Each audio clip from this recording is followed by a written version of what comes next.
राधे कृष्ण दोस्तों, मैं हूं सोनल। आपका स्वागत है मेरी किचन में। आइए दोस्तों, आज हम बनाते हैं बहुत ही सिंपल रेसिपी जिसका नाम है बाटी। आपने दाल बाटी चूरमा सुना होगा, तो वही बाटी आज मैं बनाऊंगी बहुत ही सिंपल तरीके से। तो स्टार्ट करते हैं। बाटी बनाने के लिए हमें आटे की और बेसन की ज़रूरत पड़ेगी। तो यहाँ पर मैंने इस चम्मच के मेज़र से मैंने 5 चम्मच गेहूं का आटा और 3 चम्मच या 2.5 चम्मच आप बेसन का आटा ले सकते हैं। तो दोस्तों, यहाँ पर हमें बनाने के लिए हम सबसे पहले ना घी को थोड़ा पिघला लेंगे, क्योंकि इस आटे में हम घी का मोमन देंगे। तो आप इसमें 2 बड़े चम्मच या 3 चम्मच घी डाल सकते हैं। जितना अच्छा मोमन होगा उतनी अच्छी बाटी है ना खिलकर बनेगी और खुशबू आएगी और स्वाद की बनेगी। तो दोस्तों, अब इसमें मैंने घी डाल लिया है। अब इस घी को ना चारों तरफ से आटे में अच्छी तरीके से मिला लेंगे। और ये अब बड़े ही आराम से कीजिएगा, कोई जल्दी नहीं है। तो और धीरे धीरे ना थोड़ा थोड़ा करके पानी डालिएगा। तो इसमें ज़्यादा पानी नहीं लगेगा, क्योंकि है ना बेसन जो होता है ना, अगर आपने उसमें घी डाल दिया है ना तो वो वैसे ही चिपकता है। तो इसमें है ना बड़ी ध्यान से आपको पानी देना है। और पानी देने के साथ साथ आपको ये ध्यान रखना है कि ज़्यादा पतला भी नहीं करना है, ज़्यादा टाइट भी नहीं करना है। तो बड़े ही ध्यान से आपको ना इसमें पानी डालना है। तो यहाँ पर 1 कटोरी पानी आराम से डल गया है। तो अब आप क्या कीजिएगा कि अब इसमें पानी की बिल्कुल ज़रूरत नहीं है। जो भी आपके आटा हाथ में लगाए ना, उसमें थोड़ा सा आटा या बेसन लेके हाथ में जो चिपका हुआ है उसे अच्छी तरीके से निकाल लीजिए। और फिर इस आटे को ना मलते रहिए, जितना मतलब बिल्कुल भी फटा हुआ या ना दिखे, बिल्कुल एकदम सॉफ्ट हो जाए। और इसको अच्छी तरीके से मारने के बाद हम इसको 15 या 10 मिनट के लिए रेस्ट पर रख देंगे। और देखिए, अब हमने रेस्ट पर इसे रख दिया था, तो हमारा आटा इस तरह का हो गया है। अब हम क्या करेंगे कि इसको अच्छी तरीके से एक बार और मल लेंगे, हल्के हल्के हाथों से। इसी तरह से थोड़ा प्रेशर बनाकर इसको लंबा बेल लेंगे, क्योंकि हमें इसकी लोइयाँ काटनी है। तो अब हम इसको क्या करेंगे कि थोड़ा सा लंबा फैलाने के बाद अब हम इसे चाकू से इसकी 3 बड़ी बड़ी लोइयाँ बना लेंगे। चाहो तो आप अभी बना लो लोइयाँ से, आप बाद में भी बना सकते हो। तो पहले मैंने 1 लोई ले ली है। इसको अच्छी तरीके से ना लंबे आकार में हाथों से करते जाएंगे। तो यहाँ पर क्या है, मेरे पास चकला नहीं है, तो मैं जो भी करती हूँ तो स्लैब पर ही बनाती हूँ। तो मैंने यहाँ पर ना थाली ले ली है और इसको एक लंबा आकार देने के बाद मैं इसे छोटी छोटी लोइयों के आकार में काट लूँगी। आप चाहो तो हाथ से भी काट सकते हो, चाहे आप चाकू से भी सेम साइज़ के बना सकते हो। तो अब हम क्या करेंगे कि इसको है ना थोड़ा लोइयाँ बनाएंगे, गोल गोल इस तरह से लोइयाँ बनाएंगे। और इसमें कुछ भी नहीं करना है, बस चारों तरफ से थोड़ा आटे को समेटते हुए ऊपर की साइड से लेना है। जैसे मोदक बनाते हैं ना, तो मोदक की शेप देनी है। चाहे आप बाटी को गोल भी दे सकते हैं। कई जगहों पर भरेमा बाटी भी बनाई जाती है, लेकिन यहाँ पर मैं सिंपल और इजी बाटियाँ बता रही हूँ आपको। तो देखिए, इसमें कुछ भी नहीं करना, लोई लेनी है। लोई लेने के बाद चारों तरफ से आटे को अपनी उंगलियों से समेटते हुए ऊपर की साइड लेते आएंगे, और जिसमें उसमें डिज़ाइन बन जाएगी। डिज़ाइन बनने के बाद क्या होगा कि आप उसको थोड़ा सा घुमा भी सकते हैं। जैसे मैंने है ना सीधा सीधा लिया है, देखिए। आप चाहो तो इसको जो ऊपर इसकी घुंडी सी निकली है ना, इसको थोड़ा सा बिठा भी सकते हो। तो देखिए दोस्तों, इस तरह से बनाना है, बहुत ही इजी है, हर कोई से बना लेगा। आप एक बार ज़रूर ट्राई करें। इसी तरह से हम सारी है ना लोइयों को मोदक के आकार में बना लेंगे। और मैं ये बताऊंगी कि मैंने है ना ये घुंडी निकाल कर ही मोदक जैसी है ना बाटियाँ क्यों बनाई हैं। तो देखिए, मैंने इसका आटा बहुत ही सॉफ्ट माड़ा था और ये बिल्कुल भी हाथ में नहीं चिपक रहा। आपने हाथ क्लीन किए उसके बाद देखिए मेरे हाथ में बिल्कुल भी नहीं चिपक रहा है। और इसमें एक लोई में कम से कम 7 है ना बाटियाँ हमारी तैयार हो गई हैं। तो इस हिसाब से हमारी 27-28 बाटियाँ आराम से बन जाएंगी। तो हम इसी तरह से और लोइयों की भी बाटियाँ तैयार कर लेंगे।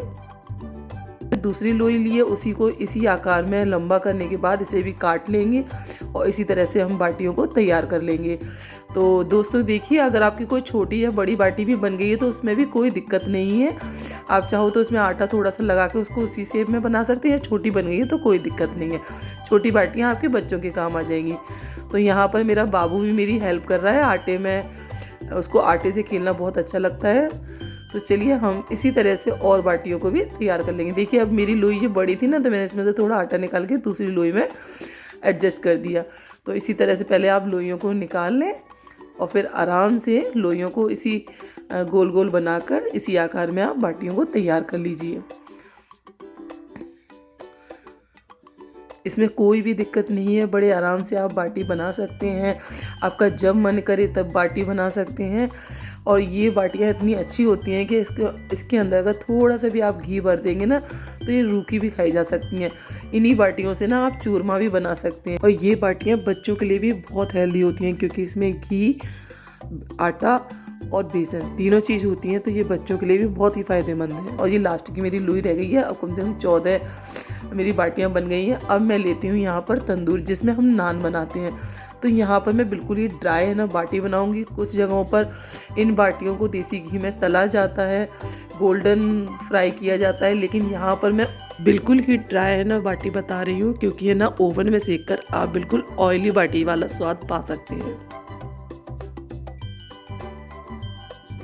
तो इस ओवन में वो बाटियाँ बना सकते हैं। तो मैं आपको बताती हूँ बाटियाँ किस तरह बनानी है। ओवन को हमने कम आंच पर गर्म होने के लिए रख दिया था। अब देखेंगे कि हमारा है ना ओवन थोड़ा सा गर्म हो चुका है। तो अब इसमें हम है ना सब बाटियों को रख लेंगे।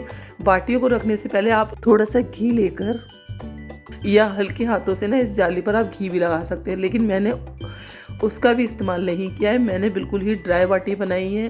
सिर्फ बाटी के आटे में ही मैंने है ना घी डाला था, उसके अलावा मैंने घी का इस्तेमाल बिल्कुल भी नहीं किया है। और यहाँ पर आप थोड़ा सा ऑयल लगा सकते हैं। ऑयल में आप घी लगाइएगा क्योंकि घी से ही इसका स्वाद दुगना हो जाता है। तो देखिए मेरी है ना ओवन गर्म हो गया है और मैं एक एक करके सारी बाटियों को इस पर रख दूँगी। दोस्तों जब ये बाटियाँ बन जाती हैं ना उसके बाद दाल के साथ खाने में या आप रूखी भी खाएंगे ना तो बहुत ही ज़्यादा टेस्टी लगती हैं। तो देखिए यहाँ पर मैंने जो 2 लोइयाँ बड़ी बड़ी थी उनकी है ना मैंने बाटियाँ बना दी हैं। करीबन 13 या 14 बाटियाँ बन गई हैं। अब इसको मैं है ना गैस कम करके इसको ढक दूँगी और कम गैस करके इसको ढकने के बाद हम कम से कम 10 मिनट तक वेट करेंगे। अब बीच बीच में भी चेक करते रहिए। देखिए यहाँ पर हमारी बाटियाँ थोड़ी सी गोल्डन हो गई हैं नीचे की साइड से और देखिए बिल्कुल भी नहीं चिपक रही हैं और देखिए गोल्डन हो गई हैं। अब हम इनको क्या करेंगे थोड़ा सा उल्टा करके पलट देंगे। अब देखिए दोस्तों मैंने यहाँ पर बाटियाँ नोक वाली क्यों बनाई थी क्योंकि मेरी है ना जो ओवन है ना उसमें जालियाँ हैं और इनकी नोक को ना जालियों में अगर आप फंसा देंगे तो आराम से ये सीधी साइड से भी सिक जाएंगी। अब जो भी मैंने साइड में रखी हैं वो पहले मैंने बाटियाँ रखी थी और जो बीच वाली रखी है ना वो बाटियाँ मैंने बाद में रखी थी, इसलिए वो अभी नीचे से सिकी नहीं है और जो सिक गई हैं उनको मैं उलट पुलट कर देती हूँ। अब देखिए ये मैंने बाद में रखी थी इसलिए अभी ये सिकी नहीं है, ये भी है ना थोड़ी सी देर में गोल्डन हो जाएंगी। तो दोस्तों इसी तरह से आप है ना अपनी बाटियों को बना सकते हैं। जो लोग ऑयल नहीं खा सकते हैं उनके लिए ये बहुत ही बेस्ट तरीका है। और गैस को हम मीडियम ही रखेंगे और हमारी बाटियाँ यहाँ पर बिल्कुल चकाचक सिक चुकी हैं। देखने में कितनी अच्छी लग रही हैं तो खाने में तो बहुत ही यम्मी होंगी। तो दोस्तों देखिए ये मैं सेकंड टाइम देख रही हूँ और मेरी जो बीच वाली बाटियाँ थी उनको भी मैंने पलट दिया था। अब हम गैस को बिल्कुल बंद कर देंगे। हमारी बाटियाँ बिल्कुल तैयार हैं। देखिए मैंने बताया था ना मैंने जो नोक बनाई थी उसको आप इसमें फंसा कर सेक सकते हैं, इससे आपकी बाटी हिलेगी नहीं। आप इतना सेक सकते हैं या आपको और गोल्डन करना है ना तो आप और गोल्डन कर सकते हैं, लेकिन ये जितनी सिकी हैं उतनी सही हैं क्योंकि अगर आप ज़्यादा सेकेंगे ना तो वो टाइट हो जाएंगी, खाने में भी थोड़ा टाइट रहेगा। इसीलिए आप इतना ही सेकिए और अगर इन बाटियों को जब बन जाए ना तो उसके बाद आप इनको घी में भी डुबो सकते हैं। आप सेकने की बजाय आप डुबो के भी खा सकते हैं। तो अब हम करते हैं यहाँ पे सर्व। तो सर्व करने के प्रोसेस में चलते हैं। तो दोस्तों मैंने यहाँ पर एक लिया स्टील की प्लेट और उसमें मैंने इन बाटियों को रख दिया और देखिए चारों तरफ से सिक चुकी है और मैं आपको तोड़ के भी दिखाती हूँ। इसके अंदर जो देसी घी का आटा लगा है ना उससे इसकी खुशबू दुगनी हो जाती है और खाते वक्त ना यम्मी है ना टेस्ट आता है कि आप बनाइए और खाइए और फिर आप मुझे बताइए कि कैसी बनी है बाटियाँ। तो दोस्तों देखिए अब मैंने यहाँ पर बाटियों को तैयार करके लगा दिया है। और जब भी आप बाटियाँ बनाएं आप ड्राई खाएं या देसी घी को गर्म करके उसमें डुबो के खाएं, दोनों ही तरह से बाटियाँ बहुत अच्छी लगेंगी। और यहाँ पर मैंने थोड़ी सी रख दी है प्याज, सर्कल साइज़ में मैंने काट ली थी। और देखिए यहाँ पे 2 हरी मिर्च रखी है और यहाँ मैं रखूँगी दाल मैंने पहले से बना रखी थी। अगले वीडियो में मैं दाल आपको ज़रूर बताऊँगी कि मैंने यहाँ दाल किस तरह से बनाई है। तो दोस्तों हमारी प्लेट पूरी तरीके से तैयार है। तो यहाँ पर हमारी दाल बाटी की प्लेट पूरी तरीके से तैयार हो चुकी है। और दोस्तों, आप इस तरह से बाटियाँ बनाइए और अपने अनुभव मेरे साथ शेयर कीजिए। और अगर जो लोग ऑयल नहीं खाते हैं तो वो ऊपर से इस तरीके से थोड़ा सा देसी घी लगा सकते हैं और थोड़ा सा दाल में भी डाल सकते हैं। इससे क्या है, आपको पूरी बाटियों में देसी घी का स्वाद भी आएगा और आप ऑयल भी कम खाएंगी। और जो भी मैंने तोड़ी थी ना बाटी, उसमें आप घी लगाकर ऐसे ही रूखा खाइए, बहुत ही टेस्टी लगती हैं।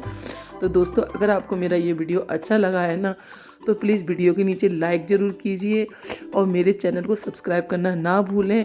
अगर ये वीडियो आपको अच्छा लगा है तो आप किसी दूसरे को भी शेयर कर सकते हैं।